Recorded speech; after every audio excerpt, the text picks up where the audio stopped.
ఈరోజు మా ఇంట్లో అయితే అక్షయ తృతీయ పూజనైతే చేసేసామన్నమాట. ఈ అక్షయ తృతీయ పూజ ఎలా చేసాము, ఏంటి అనేది ఇంకా ఫుల్ వీడియోలో ఉంది. కాకపోతే ముందుగా అయితే ఒక చిన్న వీడియో క్లిప్‌లో ద్వారా చేశాను. ఒకసారి చూడండి.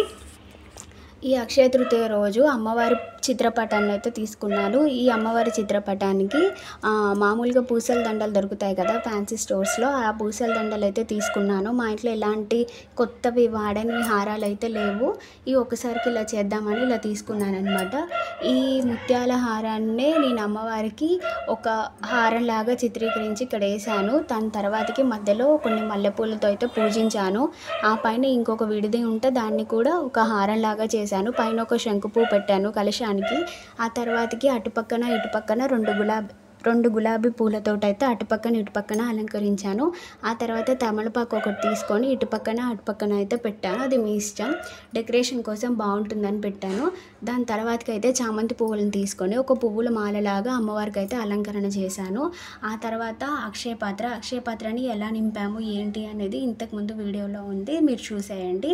దాని తర్వాతకి మధ్యలో కుబేరుడికి, చిత్రరేఖాదేవికి మరియు మహాలక్ష్మిని ఒకే పీఠం పైన ఉంచడం కోసం ఈ బియ్యం తీసుకొని అందులో 3 కాయిన్స్ని అయితే పెట్టి పూజ చేసుకున్నాం మేము. దాని తర్వాతకి ఉప్పు దీపం లేదా దీన్నే ఐశ్వర్య దీపం అని అంటాం కదా, ఆ ఐశ్వర్య దీపాన్ని కూడా పెట్టేసాం. దాని తర్వాత దీపారాజన అయితే చేసేసాం. దీపారాజనతో పాటుగా ఒక 2 పువ్వులతోటి మంచిగా అలంకరణ అయితే చేసాం. ఆ తర్వాతకి లక్ష్మీదేవికి ప్రతీకగా ఉన్న ఎరుపు కుంకుమ మరియు కుబేరుడికి ప్రతీకగా ఉండేటటువంటి ఆకుపచ్చ కుంకుమ రెండింటిని కలిపి ఒకే ప్లేట్లో ఉంచాము.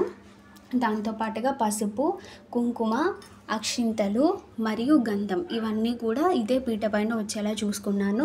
తర్వాత నైవేద్యం కోసం అనేసి పరవన్నం మరియు సేమియా కేసరి అయితే చేశాను. దాంతోపాటుగా మూడవది కొబ్బరికాయ. 3 రకాల ప్రసాదాలు అయితే అందినట్టు అయింది. తర్వాతకి కుబేర కుండలు అని తీసుకొని నింపుతారు కదా, మా దగ్గర కుబేర కుండలు అయితే లేవు. నిన్న కొందామంటేనేమో మంగళవారం అని కొనకూడదని ఆగాము.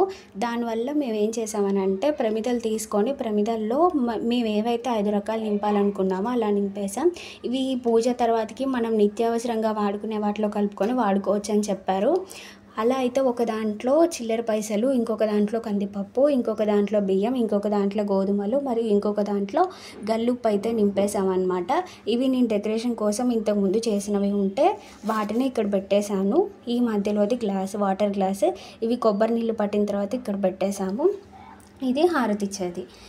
ఇలా మా ఇంట్లో అక్షయ తృతీయ పూజను అయితే నేను కంప్లీట్ చేసేసాను.